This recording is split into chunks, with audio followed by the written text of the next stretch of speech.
Welcome to the House of Hoosier podcast. I'm your host, AJ Guyton, and I'm here with my main man, Austin Render, to talk some Indiana basketball with you guys, man. Austin, first, how's everything going for you, my man? It's good. It's officially March, AJ. It's the best month of the year. I will always stand by that. I mean, unless your team makes a run into April and wins a national championship, then I guess you could say April is. But I would say March is the best. We've got the women's Big Ten tournament this week, the men's Big Ten tournament next week. This is what you live for. You get games all of a sudden now. You're at work in the middle of the day and you get to watch basketball. And this is the best time of the year. I was just about to say that, man. It's the best time because I can sit at work and I got all games from all conferences all throughout the country, probably for the next 2 weeks. And then the NCAA tournament, got those games rolling, man. Work is a breeze during this time period, man. I will tell you that, man. Unless you're doing the games, then things get stressful. I'm feeling, not that I don't enjoy it, but balancing all the games here coming up is going to be fun and challenging at the same time. Definitely, man. But it's a good problem to have, man. You're involved. You get the inside scoop on things, man, and you get to make it. You get to determine the feel of the game, man. You get to have an impact on the listeners and how they're feeling the game. So, man, you should be excited about that. I know I am to watch it, though, man. Yeah. I think people think I have more of an inside scoop than I do, but that's okay. My mom will call me and be like, "So what's going on with Trey Galloway? Can you give me it?" And I'm like, "No, I got nothing." But I'm experiencing it with all you. Let's transition to that team, AJ. I mean, 2 wins in a row. I don't know if you want to start with the good of the Minnesota or the bad of the Minnesota, but that game that was an IU basketball roller coaster of a 40 minutes. I mean, I thought so. I thought they handled their business early. Of course, a lot of times when the team gets a lead like that, they kind of relax and they kind of, they go from being, going to heavy closeouts to just putting your hand in the air. And then you're just in the mindset hoping that they miss. But, I thought the game was a must win. And I thought Indiana stepped up and won it. But Minnesota, you got to give them credit, man. They made some tough shots, man. And it's not like Indiana just stopped playing defense. Mm-hmm. They were making some fadeaway threes, some contested threes. It was a couple of possessions where Indiana was not disciplined, flying by guys, and but you just got to be disciplined. And normally in a situation like that, the team misses enough for you to secure the win. But at the end of the day, they got the win. It's not going to say, man, Indiana beat Minnesota, almost lost in the last 2 minutes in the win column. It's just going to say win for Indiana. And we're going to get an opportunity to kind of create our own destiny here with the game against Rutgers at home tonight. So I'm excited about, how this team is going to come out, and flush that win, that win. I'm going to tell you right now, in my 4 years, I played at the barn 3 times. I was 0-3. It's one of the only places we didn't win at the barn. So no matter what team is up there, it's tough to win at the barn. So congratulations to them. Yeah, you got to take your road wins when you get them. I know Mike Woodson said he never won at the barn either, so It was a big win for him. Did you ever have one of those games where you're up big and your mind starts to maybe go elsewhere, or you start to get distracted or unfocused to where all of a sudden the lead's starting to dwindle like it happened on Sunday? Man, I've never been up big like that and that happened. We usually kind of finish it off, man, because all it takes is 1 or 2 stops. Mm-hmm. That's it. And as a team, you in the maturation for this Indiana team is to begin to come together when things start to unravel, not come together in the fake huddle where they're looking around, come together and say, hey, we need to get a stop, and we need to get a stop now, whatever it takes. You know what I'm saying? And but I've been on the other side where the other team has had a big lead and they relax. And with efficient shooting, with efficient defense, we came back all the way back and won, but not in the last 2 minutes like that in a college game. So it usually doesn't happen like that. Like I said, it's an anomaly in my opinion. I know Indiana, we talked about this earlier. I said Indiana is not a very good second half team. Mm-hmm. And, I think in the second half, they really, really rely on the communication from their bench. to help them defensively. And as you get tired, that's what you condition for. You condition to be able to have your mind in the basketball games and have that same energy and the same communication and level of urgency that you had in the first half and the second half. That's why you run the hills. That's why you run the stairs. And it doesn't seem like Indiana has had that since the beginning of the year. We talked about that earlier, and for whatever reason. So it's something that they got to continue to get better at, because, tonight when they play Rutgers, if they're in a situation like that, Rutgers is a team that has the firepower and the coaching to beat them. So, I think that you have to be careful when you're in those situations, but flush that and try to get a win tonight against Rutgers. Yeah, I mean, it was a weird second half because the first 11 minutes of the second half, it was the best second half performance they have probably had all season, stretching the lead from, I think it was 7 at halftime to 27. And then obviously the bottom fell out. But I think the steady force, which a month or two ago, we would have never called him a steady force, but the steady force in the 2-game win streak is Xavier Johnson. 24 points in each game, 8 assists and 6 rebounds against Minnesota. He was a perfect 7-7 from the floor against Maryland. He has flipped a switch here, AJ, and all of a sudden he looks like the point guard that Mike Woodson was hoping to bring into the program. I mean, at the end of the day, if you're going to win in college basketball, you got to have consistent guard play, which just hasn't been the case for Indiana basketball over the last couple months. And Xavier Johnson has definitely started to put himself in that category as the most consistent guard that they have. And, he's getting to the basket. He's getting to the free throw line. He's picking and choosing his spots, taking care of the basketball. And I can see him also being patient. Even though he has it going, he's still looking to get the ball inside, playing inside out. He's running the offense that Mike Woodson has put in to be run, and he's exercising patience. And to me, at the end of the game against Minnesota, he was the one who finished the game all for Indiana, because he started to get fouled. He went to the line. He knocked him down. He still attacked the basket at the right time at the end of the shot clock, making sure that, Indiana ran the shot clock out, and he finished the game for Minnesota. For Indiana. But now for me, his next adjustment is going to be when you garner this attention and you become more of important on the scouting report for the other team. And they focus on you a little bit more. Are you going to continue to have that patience? Or are you going to continue to do the same things you've been doing the last 2 games to help Indiana to important victories? Yeah, I think that's a good point, because this was the case in the first Minnesota game as well, but they were going under every screen. They were giving him those shots, and he made them. But he's also had games like, I think back to both Wisconsin games, especially the one at home, where I think he was like 3 for 14 or something from the floor. And he takes the most shots of anybody on the floor, misses the most shots, and seems to be a detriment. But then he's got games like Maryland where he's heavily efficient, 7 for 7 from the floor. And so you're right. I mean, if he starts to actually be guarded on the 3-point line, that should help everybody else out. But can he make those smart decisions? He's made them here the past couple of games.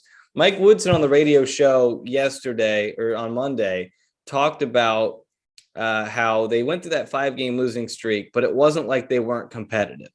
They had chances to win in nearly all 5 of those games. So you think about the Wisconsin home game, a game they really should have won. Northwestern, they were competitive even with only, I think they played 6 or 7 players in that game because of the suspensions. Illinois, they had them in the second half, and the Illini ran away with it. What has been your takeaway here from the last couple of weeks, AJ? Because it does feel like while they're trending in the wrong direction in the win-loss category, this is a different team than last year, and where they're not getting blown out. Yeah, I think that, and that's where I stand with this team. A lot of fans and pundits, expected that, Mike Woodson was going to come in and all of a sudden this turns into a Big Ten title team with relatively the same players and a few transfers. But I didn't think that. I just wanted to see if they were going to start to establish an identity. Which he talked about earlier, and you saw earlier was the identity to be staunch on the defensive end. And I think they've been consistent for the most part on the defensive end, except for pockets of games where they give up points, but they don't score points either. And we talked about that a lot last year, how they just go on these droughts. And, in against good teams, you cannot go on droughts in any level of basketball when you're playing. You have to be able to, to play defense, but also to help your defense, you have to score baskets on the other end. You have to be efficient. We can't go to the line and miss 2 free throws. You can't miss wide open shots consistently. So I think during that time against the Ohio State game, Wisconsin game, all in Illinois game where you have an opportunity to win, you have to, stay neck and neck with those guys to put the pressure on them, especially on the road where teams get nervous, where Ohio State was getting nervous, and we were making shots. And I just felt like Ohio State made more shots than us. At the end, they made the plays. Their big time players stepped up. EJ Liddell made a tough fadeaway. I remember making a tough fadeaway shot on the baseline, and then they made the plays. He penetrated to the rim. They dropped down, dunk for EJ. I mean, these are the plays Indiana has to make. You can't rely on your offense. You have to as players make plays. And I heard Mike Woodson say that, and that is so important. Everybody thinks it's the coach and what he puts them in. It's like, no, it's.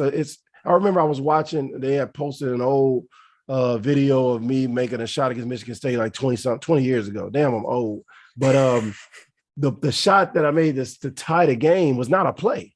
I was just running around. I looked at the clock and I'm like, oh shit, we got to get a shot up.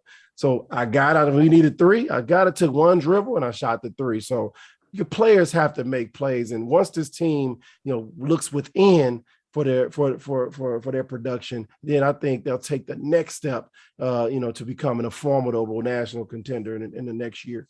Let me tell you guys a little bit about our partners over at Bet Rivers Sportsbook. If you haven't signed up with Bet Rivers yet, now's the time, because they're offering a $250 match bonus for our first deposit. But what sets them apart is that they require just one play to turn your money into cash money.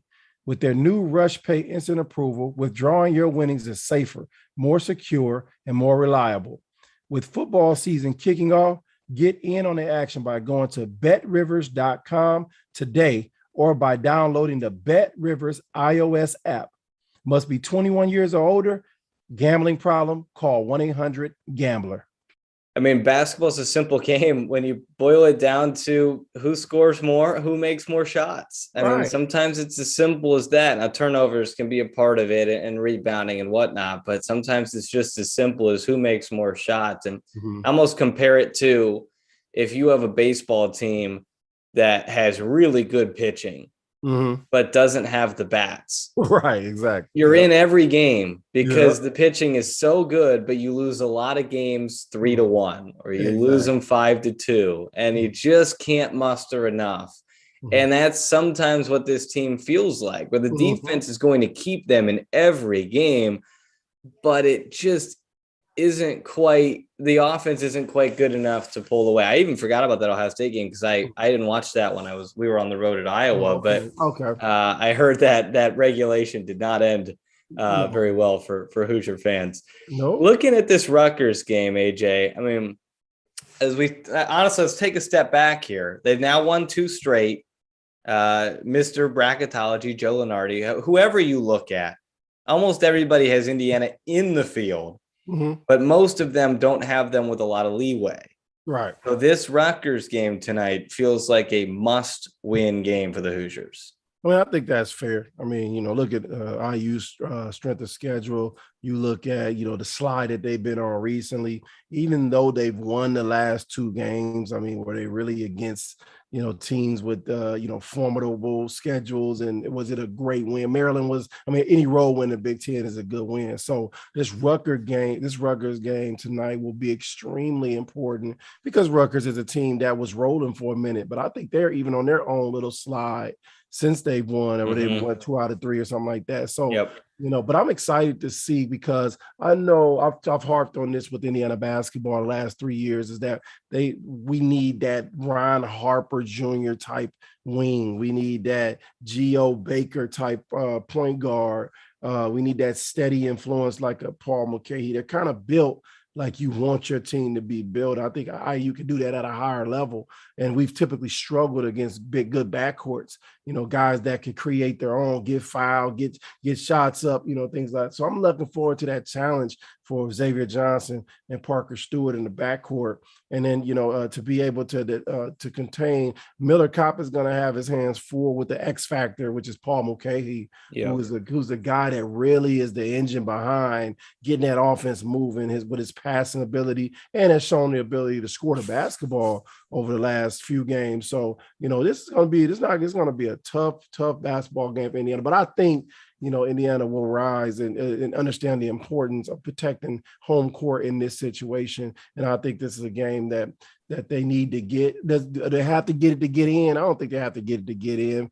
But, I think if they get a win or two in the Big Ten tournament, that'll be good enough as well. But to be safe, they need to get this win.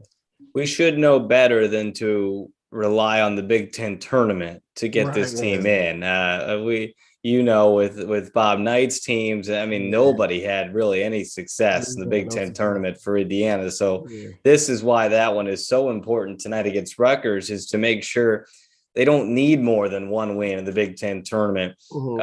Bracket matrix, 119 brackets are on this.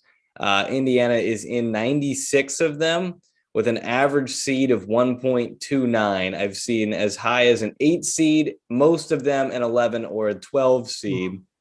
Rutgers is in just 30 of the 119 brackets with an average spot of 11.57. So this is essentially a play-in game, right? In some ways. Now, obviously, you can both make it up with a run of the Big Ten tournament, certainly. But in the regular season terms, a road win for Rutgers at Indiana is a quad 1 win. That would put them in. A win over Indiana, or win for Indiana over Rutgers, I don't know if it's quad 1 or quad 2, but it's likely enough to put you in. So this is essentially a play-in game. When you look at Indiana, we know that Trayce Jackson-Davis can get his, but it feels like he's been struggling of late, and they've needed others to step up. Who are you looking at tonight against Rutgers as somebody who needs to step up? Yeah, Trey's been struggling in the Big Ten, as opposed to regular season. I think he's averaging like 15 points and shooting like 65% from the free throw line. And so, that means that, guys are teams are really keen on him to make him a decision maker. And he has to continue to be creative in his decision making when he gets the ball in the post. And, and I think the help around him has to continue to flourish. I think we're starting to see a little bit more confidence coming from Tamar Bates. I think we've seen Xavier Johnson establish himself. He has to continue that tear that he's on. And I think you still have guys like Miller Kopp that have to knock down a couple shots. He has to do a lot. Just has to be solid in order to make a difference in the game planning from the defensive team to have to account for him. And once again, you got Race, who's always pretty steady when it comes to what he does. It'd be nice for him to have another breakout game that he had, a few games ago. So you have a lot of guys that have the opportunity to step up. Will the moment be too big for them? Will they defer? Will they play passive? That's what I hope they don't do, is be passive. Go out there, lay it all on the line, take the shots that you normally take, be creative, and at the end of the day, you want to be productive. You want to have a hand in winning the basketball game, whether it be defensively efficiently or offensively efficiently, and to continue to take the pressure off Trayce Jackson-Davis. Contrary to what his stats may say, I think Trayce gets a lot of his because he's just an energy basketball player. Plays hard. He goes after every basketball. He finishes at the rim. He's not afraid to go to the line and knock free throws in. But he's not a guy, like we talked about this a while ago, like, hey, we're not just going to throw it to him and he's just going to get us 35 and 12. That's not the purpose to throwing it in there. Especially in the Big Ten. Especially in the Big Ten, yeah. But, the purpose of throwing it in there is to get the defense to react to him. When you throw the ball in the post, defenders turn their back naturally. And so now you can create some. It's one-on-one. You get opportunities to beat people one-on-one, cool. But, it got to get more creative than just whipping it to the other side as fast as you can. making other passes, being creative, passing it back out, setting ball screens to come back. Things, they just be creative to get other people involved. And I think he'll continue to do that. I think the key tonight is the perimeter defense and the guards. Who's going to match up with Ron Harper Jr.? Who's going to match up with Geo Baker? Who's going to match up with Paul Mulcahy? I mean, that to me is so interesting, because all of Indiana's guards without Trey Galloway on the floor have had a lot of moments this year where they've struggled in one-on-one defense. Mm-hmm. So it's not only on the guards, but I think it's going to be on Trace and Race to protect the paint. Mm-hmm. I think it's Cliff Amori is their big guy. I don't think he's stretching the floor. Right. So if you're Trace, you have to be the ultimate rim protector. When Geo Baker and Ron Harper Jr. start getting downhill, he has to be there ready to help. But these guards have to force these guys into the help. Mm-hmm. And so this defense, I feel like AJ has to be ultra connected tonight, because these guards on Rutgers are playmakers, and they can make things happen out of nowhere. Right, exactly. I mean, it's hard to prepare for, because they're in sets, but because they're creative, you don't know where it's going to come from at the end of the day. So, when in a game like this, you have to challenge your guard, especially without Galloway. You got to challenge Stewart. You got to challenge Johnson. You got to challenge Bates. You got to challenge Kopp and Geronimo to some extent to guard your yard. You don't want to help. You don't want to help a lot. And sometimes you got to pick your poison when you're playing against good basketball teams. Mm-hmm. And to me, the poison you pick against Rutgers is to make guys score tough shots over the top of you, with you between your man and the basket and contesting hard. And if a guy can make 8 pull-up jump shot threes in your face in a game, you tap him on the behind and say, man, you're a hell of a basketball player. Yeah. Not a lot are capable of doing that consistently, because those will turn into bad shots for the other team if you're missing. So you don't want Trey Jackson to have to help off Amori a lot, because I've seen them dump it down to him, and he was dunking on Purdue like crazy. Yeah. So that's another element that you don't want, and so you have to be able to guard your yard, stay between your man and the basket. And this is the next step into becoming that championship level team, is to have guys who take pride in it and say, hey, man, I got Harper Jr. tonight. Man, I'm going to contain him. If I ever get beat, be there to help me. But I'm going to lock this dude down. I'm going to make it as tough as possible. Not going to lock him up. He's going to get his points. He's a volume shooter. He's going to get a lot of shots up. But with these guards, Baker, you don't want Baker to get going. Sometimes he can kind of lull you to sleep, and all of a sudden run off 8 points, and then and now you're in trouble as a team. You want to continue focus on him. But like I said, I think the X factor is Mulcahy, who's going to guard him. I can see Johnson guarding Baker. I can see them putting Stewart on Harper Jr. to start off with, because he's always been guarding the best two guard, and I see them attacking him. And then I can see whoever starts at the 3 guard Mulcahy at the end of the day. Kopp guard Mulcahy. I think Kopp starts. So, you have to be able to limit those guys to a certain amount of points, and not let the other guys become heroes as well. It does help to have Rob Finney back in the fold. Not that he's 100%, but it gives Xavier an opportunity to get a rest, and you bring in a good defender in Rob Finney. So that certainly helps. Yeah. I think it's also important, AJ, they have to get off to a good start. Mm-hmm. You're at home. You have the crowd. You have the advantage. You have to take advantage of that. And you can't get off to this slow start where the crowd isn't into it. I think it's going to be a vintage Assembly Hall atmosphere. Mm-hmm. I think IU fans know how important this game is, and it's going to be a crazy crowd. They have to feed that crowd with good play early. Definitely. You got to get out to a good start tonight. Got to show a lot of energy, passion, and being intentional and establishing Indiana basketball early, whatever that may be. And being intentional and bringing a lot of energy to the defensive end. And like we always talk about, I want those defensive stops to transition into points. I don't want to see an offense run every single play down the court. I couldn't stand that the last 5 years of just running offense.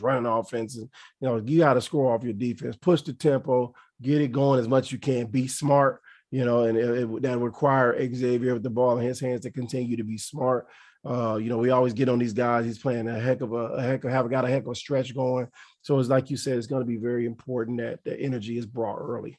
Yeah, and you got to make some shots. And like you said, I think the defense to offense and getting some dunks and getting some easy buckets is going to be so important, because Rutgers is similar to Indiana. When you have to run a half-court set against Rutgers, it's not going to be easy. So finding a way to score 10, 12 points in transition is huge. And whichever team is able to do that tonight, I think could ultimately win the game. AJ, as we head into this final week, I'm putting you on the spot. Is this Indiana team a tournament team? Will we see them on the bracket in March? Yeah, I think they'll get in the tournament. I think, they've done just enough and made just enough of a splash and noise to get in. I think the game that really got them in, I think, was the Purdue game that brought the attention. It was like, oh, okay, they broke the streak of 10 years or whatever, 10 games or whatever. Purdue was a top team at the time, and they still are, but they were top 3 or 4 to 5 in the country, and they won that game. I think that showed everybody that Mike Woodson has a plan, knows what he's doing, and they kind of started to sputter a little bit after that. I think they played Michigan after that and lost, and they blamed the highs. I'm not blaming anything. You can't get up for Purdue and Michigan back to back, which is something I had to do when I was in school. Then you don't need to be playing basketball. I don't want to hear that we were high. And no, you shouldn't have partied there. You should have sat down and said, we got Michigan coming in. So they've done a good job of weathering the storm, which was the 5-game losing streak. Like you said, they were in every game. There's nothing to hang your head about. You want to limit those losing streaks to 2 or 3 in the Big Ten. You don't want to ever do 5, because that would hurt your chances. But I think in the end, they'll get in. It's going to be interesting. The Big Ten's a conference where a losing streak can snowball really quickly with how tough this conference is. But I think if they can win this game tonight, win one game in that 8-9 game in the Big Ten tournament, they're in. You lose one of those 2, and you're putting your fate up to the NCAA selection committee. Mike Woodson said it for the past couple of weeks, and I think people have taken it the wrong way. He says they control their own destiny. He's not talking about a Big Ten championship. He's talking about getting into the NCAA tournament. They control their own destiny. You win today, maybe even steal one at Mackey. I'm not even really considering that, but it could happen. And you win one of the Big Ten tournament, you are in. You control your own destiny. So we'll see what this Indiana team can do. AJ, always good catching up with you. Last week of the regular season. Hard to believe it's already March. It went fast, man. I'm excited about the prospects of being able to make this tournament, get in there, win a game or 2. And it changes the narrative of the whole entire season. It really would. We haven't seen Indiana in the tournament in 6 years. AJ, thanks so much. AJ Guyton, Austin Render, wrapping it up on the House of Hoosier. Make sure you subscribe, and we'll be back with our next episode. Will be a postseason episode as we get ready for the Big Ten tournament next week. Yeah. All right, bro. Take it easy. See ya.